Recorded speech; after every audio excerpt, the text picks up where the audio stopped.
네, 교회 안에는 많은 사람들이 있습니다. 예배하는 분들도 있고요. 또 봉사하는 분들도 있고, 또 예물로 헌금으로 하나님께 영광을 돌리는 사람들도 있죠. 지금 우리 마당에 보면 우리 앞에 바이블 교회가 함께 예배하는데 경찰관이 와서 지켜요. 우리 또 예배하는 중에 뭐 도난 사건 이런 게 없도록 이렇게 지키는 그런 분도 있습니다. 예수님 당시에도 보면 수많은 사람들이 예수님 주변에 있었습니다. 기적을 보기 위해서 온 사람들도 있었고, 병 고침을 받기 위해서 온 사람들도 있었고, 자신들이 가지고 있는 삶의 문제를 해결받기 위해서 그런 기대를 가지고 온 사람들도 있었습니다. 주님께서 그 무리들을 보시면서 말씀하셨습니다. 추수할 것은 많되 일꾼이 적다. 이렇게 말씀합니다. 근데 이 말씀은 사람이 없다는 뜻이 아닙니다. 사람은 많았습니다. 주님 주위에 주님을 따르는 사람들은 너무나도 많았습니다. 그런데 주님의 마음을 가진 사람들이 적었습니다. 은혜를 받으려는 사람들은 많았는데 한 영혼을 품는 그런 뜨거운 가슴을 가진 사람은 적었습니다. 그 복을 기대하는 사람들은 많았지만 그 복을, 특별히 복음을 전하는 그런 사람들은 적었습니다. 오늘 이 시대 교회들, 아니 우리 교회도 다르지가 않습니다. 문제는 사람이 부족한 것이 아니라 참된 일꾼이 부족한 것, 바로 그것입니다. 오늘 우리 함께 봉독하신 이 본문의 말씀은 그저 단순히 예수님께서 12 제자를 파송하시는 그런 이야기로 읽어서는 안 될 것입니다. 그저 더 열심히 일하는 제자가 되라, 그런 말씀 정도로 이 말씀을 이해해서는 부족합니다. 이 말씀은 예수님이 누구이신지, 그리고 예수님께서 어떤 사람을 부르시고 어떤 사람을 일꾼으로 세우시는지 그 내용을 보여주는 말씀입니다. 오늘 이 본문의 말씀을 통해서 우리가 세 가지를 생각해 보고자 합니다. 이 땅에 오셔서 사역하신 예수님의 사역은 우리가 보통 세 가지로 요약을 합니다. 예수님은 가르치셨고, 복음을 선포하셨고, 전하셨고, 병든 자를 고치셨습니다. 근데 이어지는 9장 36절의 말씀은 우리가 좀 주의 깊게 볼 필요가 있습니다. 예수님께서 이 땅에서 행하신 그 사역들보다 먼저 기억해야 될 것이 있다. 그것입니다. 그것이 무엇인가 하면 바로 예수님의 마음입니다. 예수님의 마음. 9장 36절을 보시면 무리를 보시고 불쌍히 여기시니 이는 그들이 목자 없는 양과 같이 고생하며 기진함이라, 그렇게 말씀을 합니다. 여기 불쌍히 여기셨다 하는 단어는 우리가 좀 깊이 생각해 볼 필요가 있습니다. 이 단어가 과거형으로 쓰여 있는 이 단어가 제가 헬라어로 좀 읽어드리면 에스플랑크니스테라는 단어입니다. 원어는 그러니까 원형은 스플랑크니조마이라는 단어입니다. 제가 왜 굳이 이 단어를 헬라로 소개를 해드리는가 하면 이 단어의 중요한 그 어간, 그 단어의 의미가 무엇인가 하면 창자라는 뜻입니다. 창자. 스플랑크나라는 단어입니다. 창자. 그러니까 지금 이 이스라엘 사람들, 히브리 사람들은 깊은 내면의 고통은 창자에서부터 온다고 생각을 하죠. 불쌍히 여기셨다 하는 이 말은 창자가 끊어지는 것 같은 그런 아픔을 가진, 그런 사랑의 마음, 긍휼의 마음을 의미합니다. 우리가 사랑하는 사람들의 안타까움을 보면 그런 표현 하잖아요. 애가 끓는다 말이에요. 그 애가 창자 아니에요? 창자가 끓는 것 같다. 창자가 끊어지는 것 같은 그런 마음으로 주님께서 그 무리들을 불쌍히 여기셨다 하는 것입니다. 예수님은 그 많은 사람들을 보시는데 숫자로 보신 것이 아닙니다. 그들을 그저 문제투성이에 귀찮은 사람들로 보신 것이 아닙니다. 오히려 심지어 그들을 그저 이용할 수 있는 어떤 기회로 보신 것도 아니셨습니다. 예수님은 그저 그들을 보시면서 잃어버린 영혼으로 보셨습니다. 상처 입은 사람으로 보셨고, 절망하는 사람들을 보셨고, 죄로 죽어가는 불쌍한 영혼을 보셨습니다. 왜 그렇게 불쌍히 여기셨을까? 주님의 말씀이 이어집니다. 그들이 목자 없는 양 같기 때문입니다. 여러분, 목자 없는 양의 그 모습이 어떨까요?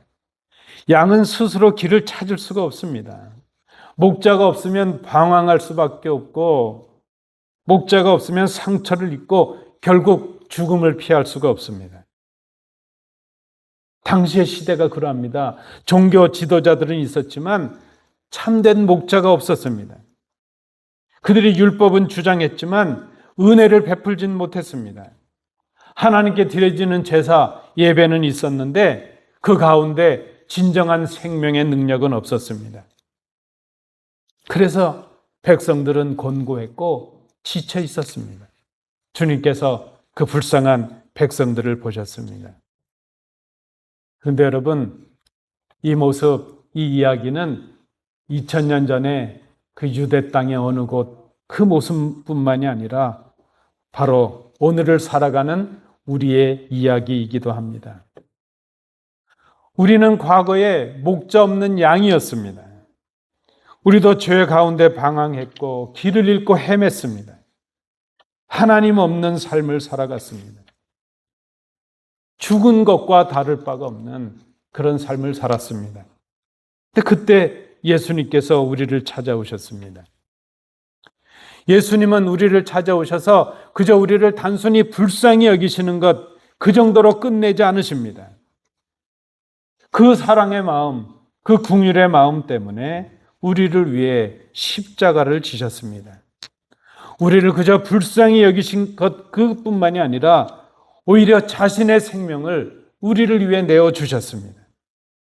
마가복음 10장 45절의 말씀처럼 인자가 온 것은 섬김을 받으려 함이 아니라 도리어 섬기려 하고 자기 목숨을 많은 사람의 대속물로 주려 함이라. 예수님의 긍휼, 이것은 감정이 아니라 구체적인 희생하시는 행동이었습니다. 구체적인 십자가의 사건이었습니다. 여러분, 우리는 긍휼을 베푼다고 말하는데 잘 생각해야 됩니다. 우리는 긍휼을 소유한 사람도 아니고 긍휼을 만들어낼 수 있는 사람들도 아닙니다.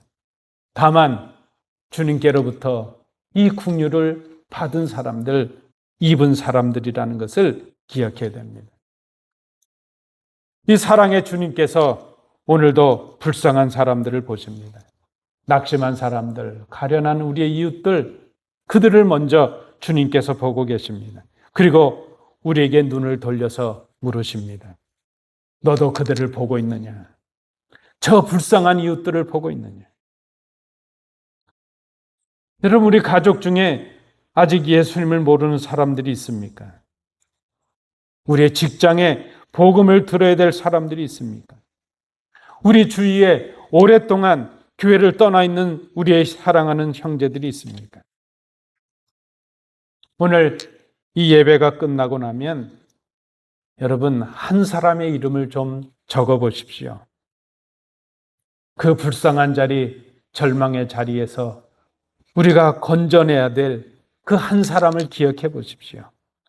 그리고 우리를 불쌍히 여기셨던 그 주님의 마음을 가슴에 품고 그를 위하여 기도를 시작해 보십시오. 우리에게 보여주신 주님의 마음을 품는 것, 그것이 주님께서 찾으시는 일꾼의 첫 번째 모습이라는 것을 우리가 생각할 수 있습니다. 두 번째 본문에서 발견하는 것입니다. 예수님께서 제자들을 부르십니다. 그런데 우리가 여기서 생각해야 될 중요한 것은 순서입니다. 제자들이 예수님을 먼저 선택한 것이 아니라 예수님께서 그들을 먼저 부르셨습니다. 그리고 오늘 본문에 보니까 부르실 때 함께 주신 것이 있는데 그것이 바로 권능입니다. 능력을 주셨습니다. 예수님께서는 제자들에게 사명을 주시면서 동시에 그 사명을 감당할 수 있는 권세와 능력을 주십니다. 예수님은 사람들을 보내시기 전에 먼저 준비하게 하시고 그 일에 필요한 것들을 공급해 주십니다. 명령하시기 전에 그 명령을 순종할 수 있는, 이룰 수 있는 능력을 주십니다. 왜 그럴까? 하나님의 일, 하나님의 나라의 이 사역은 인간의 능력으로는 할 수 없는 일이기 때문입니다.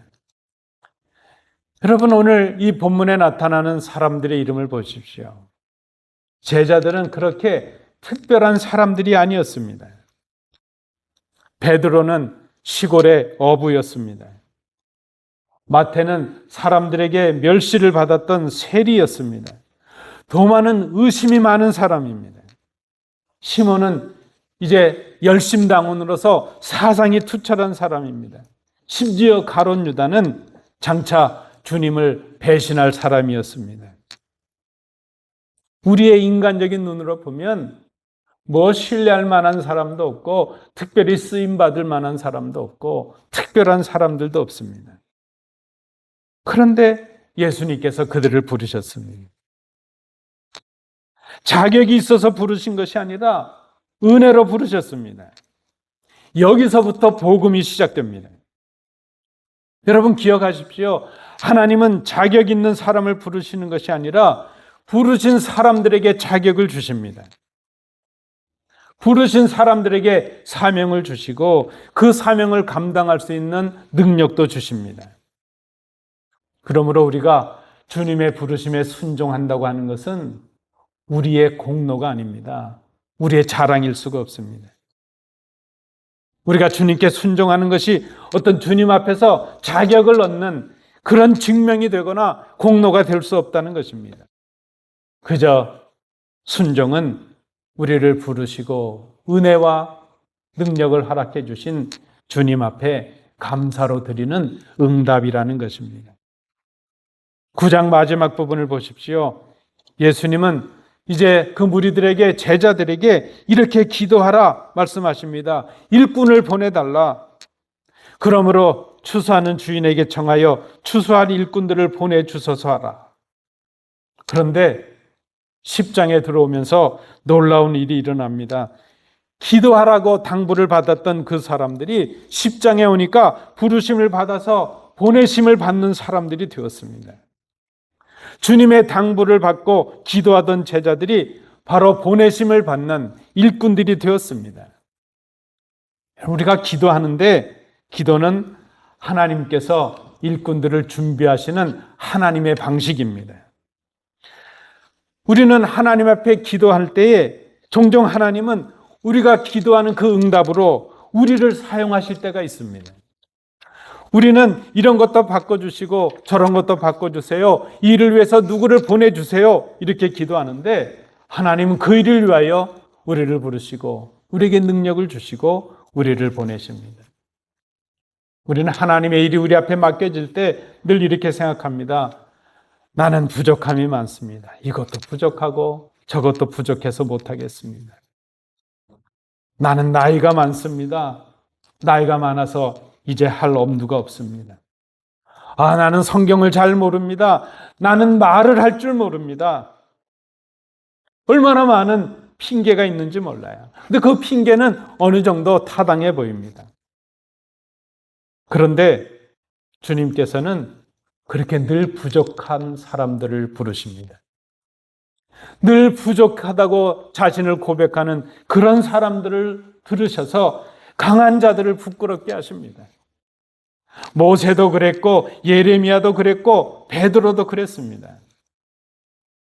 중요한 것은 우리가 얼마만큼 능력을 가졌느냐 그것이 아니라 얼마만큼 그 부르심에 순종하느냐 거기에 달려 있습니다. 순종은 그래서 나의 부족함에도 불구하고 주님의 능력에 나를 맡기는 것 바로 그것입니다. 그 주님께서 오늘 우리를 부르십니다. 우리에게 질문하십니다. 내가 갈 수 있느냐? 내가 이 일을 감당할 수 있느냐? 그럼 그때 우리의 대답이 무엇입니까? 주님, 제가 여기 있습니다. 저를 사용하여 주옵소서. 제가 주님의 능력을 의지하고 그 일을 제가 감당하겠습니다. 제가 가겠습니다.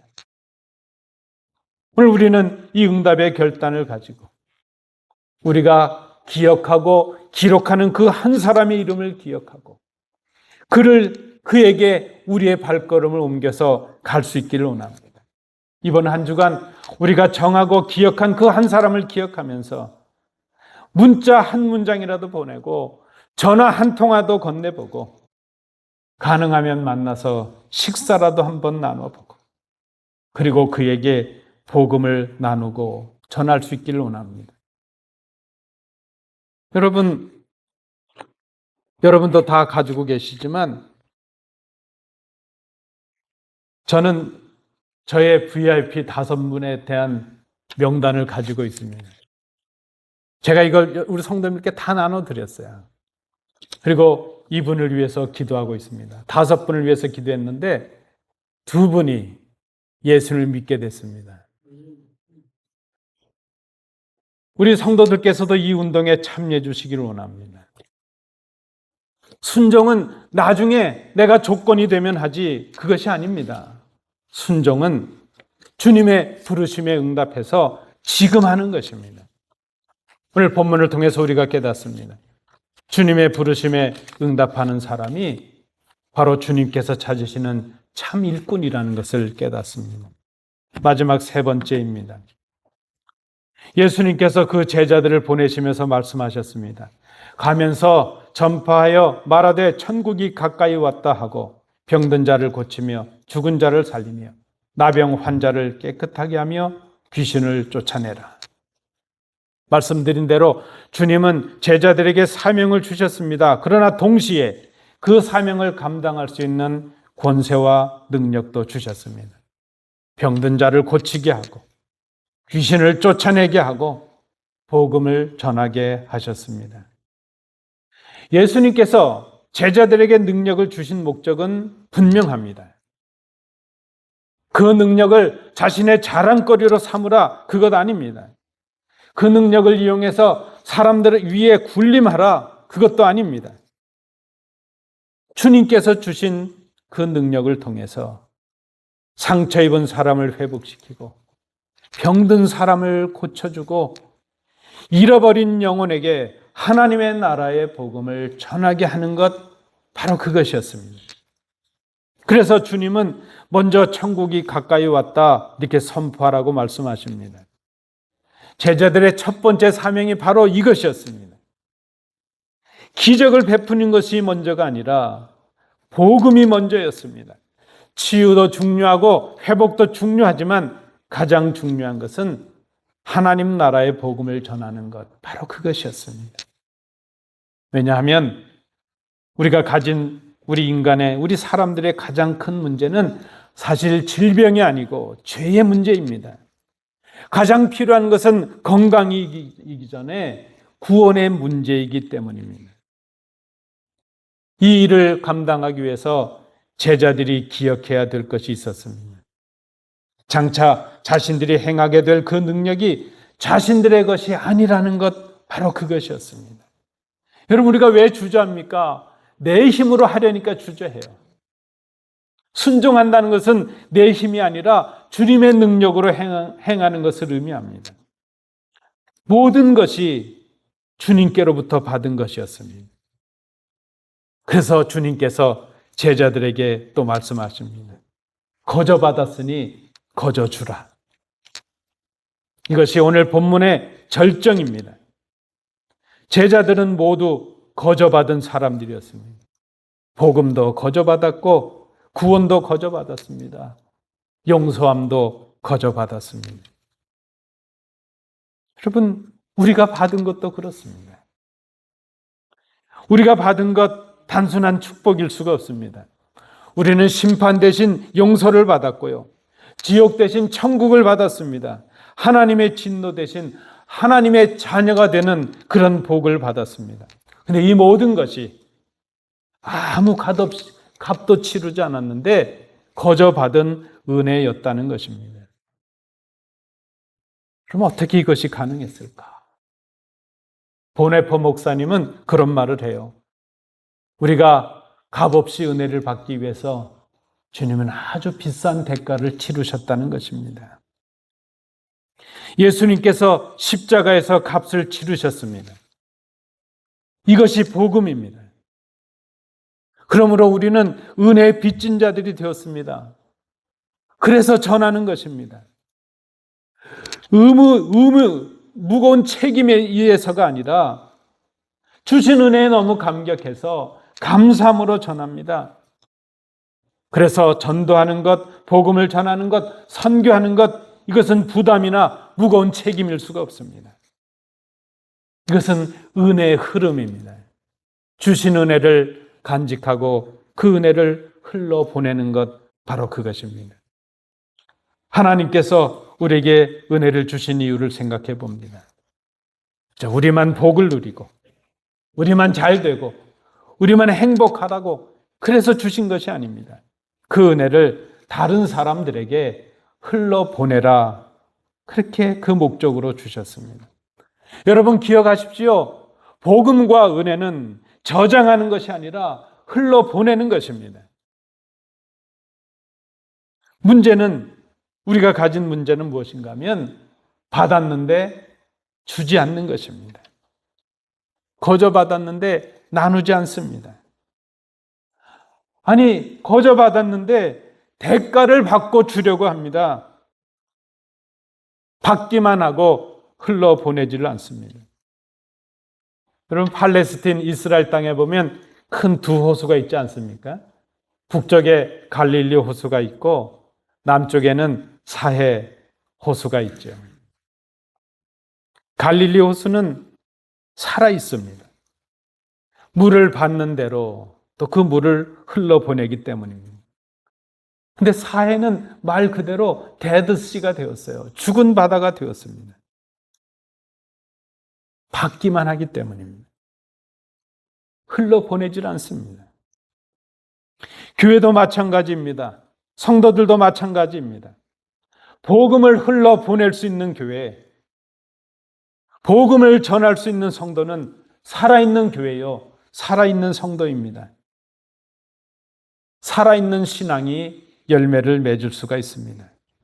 예수님께서 12제자를 보내시는 이유는 그 12명으로 끝내기 위함이 아니었습니다.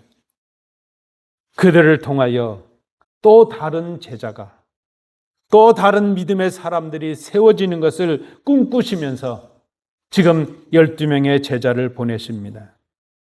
오늘도 주님은 우리를 통해서 그 한 사람을 찾고 그 한 사람이 세워지기를 원하십니다. 주님이 찾으시는 일꾼, 주님이 찾으시는 참된 제자는 다른 제자를 만들어내는 사람입니다. 오늘 본문은 예수님은 그 사람이 참된 일꾼이라 그렇게 말씀을 하십니다. 말씀을 맺습니다. 오늘 주님께서 말씀하십니다. 추수할 것은 많은데 일꾼이 적다. 그러나 우리가 반드시 기억해야 될 사실이 있습니다.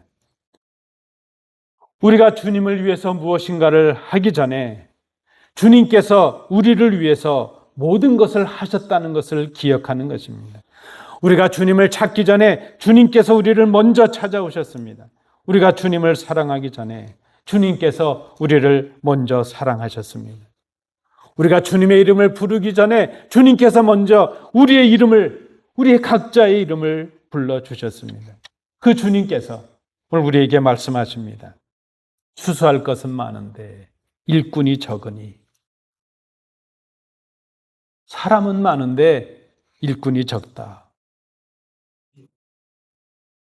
목자 없는 양들이 여전히 많은데, 복음을 들어야 될 그 사람들은 여전히 많은데, 상처 입고 방황하는 사람들은 여전히 많은데, 잃어버린 양들은 너무나도 많은데, 추수할 것은 너무나도 많은데 일꾼이 없다는 말씀입니다.